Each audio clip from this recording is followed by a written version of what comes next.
So you've been praying to the Lord, Lord, I want this person to look like this. I want this person to be this height. I want this person to have this certain income. Lord, please send me this kind of a person. Don't send me like what I've had before, but I want you to send me this type. He, he sends it to you, or you manifest that thing. And then all of a sudden, the person with whom you manifested, you harbor your feelings. You hide your thoughts. You put yourself on the back burner. Your boundaries, you bring it down. You never speak on it. Your standards, you never say anything about those. Why? Because you would rather not say it, but you'll rather suffer through it. Or when you say it, it's too late, as if people should already know what your requirements are. And yet, and still, the problem that so many people have is they walk around bottled up, bottled up on what they feel, bottled up on their standards, bottled up on their boundaries, and they find themselves in a quagmire. They find themselves stressed out with a whole bunch of anxiety that could have been prevented had they informed the person or persons how they really felt. Because the thing about silence is that silence creates a level of distance, and distance then creates a level of resentment. And so you begin to be mad at people because you have allowed the person to overstep for so long, as if that person was supposed to read your mind. I want to be forthright with you. Please set the expectations up in the beginning. Be more direct and inform the person, not tell the person, but inform the person, these are my number one, these are my non-negotiables. This is what I'm not going for. Period. This is my standards. This is my boundaries.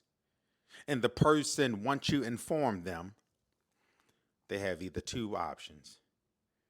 Either they adjust to it or they opt out. But either way, it's a win-win for you, because now you know what you're dealing with, and you don't have to carry around or hold on to a level of burden or hold on a whole bunch of weight when you could have easily set the tempo in the beginning. And quiet as it's kept, this is where a lot of people fall short, because they have what's called late boundaries. They see the red flags, they see the problem, but unfortunately, they allow the problem to become, or the red flags to become, a pattern. And once the pattern is set, then they ultimately cross the boundaries. But then respect typically doesn't show up because you waited too late. But the respect doesn't typically show up, or the attempt to respect you doesn't show up until after they come to the realization that you or they cross the boundary.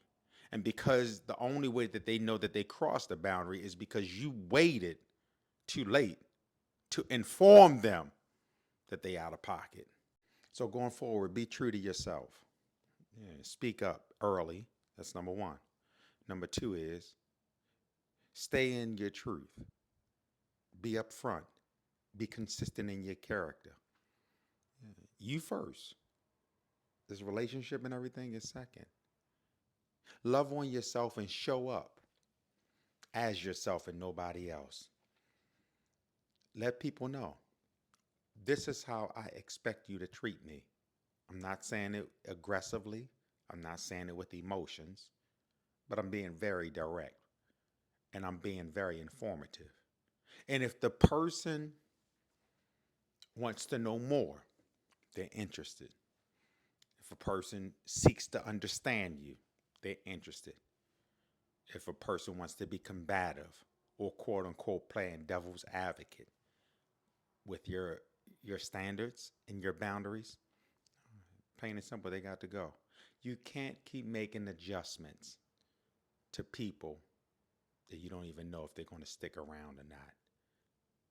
No. Speak up early. Let them know who they're dealing with and stay as real as possible. Like, comment, and share.